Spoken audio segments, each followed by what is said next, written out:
David Licauco nagbigay na ng assurance. Buong detalye ating alamin.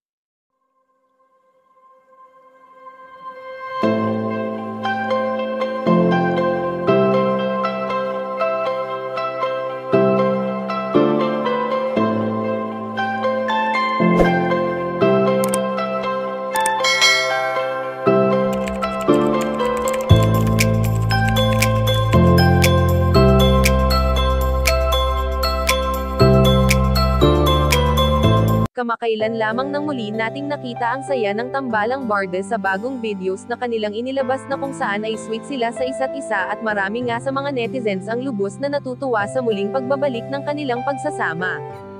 Bagamat matagal ding hindi nagkasama sina Barbie Forteza at David Licauco ay ulit naman nila ang muli nilang pagkikita, at sa larawan nga na ibinahagi nila sa social media ay mapapansin kung gaano nila na-miss ang isa't isa. Marahil marami sa mga Barda supporters ang naghihintay na sana ay mapunta na sa totoong relasyon ang mayroon sina David Licauco at Barbie Forteza, ngunit alam naman natin na ilang buwan pa lamang ang nakakalipas nang maging single sila. Sa ngayon nga ay ayon sa aming impormasyon na nakalap na nagbigay na ng assurance si Ginoo David sa kanilang mga supporters na maging sa pagtanda nila ay magkadikit na ang kanilang pangalan ni Binibini Barbie. Sa sinabing ito nga ng binata ay nagbiro naman si Barbie Forteza na bakit naiiyak si David Licauco at agad tumawa, subalit mapapansin natin na may kilig sa kanilang mga mata sa tuwing ito ay nagkakatinginan.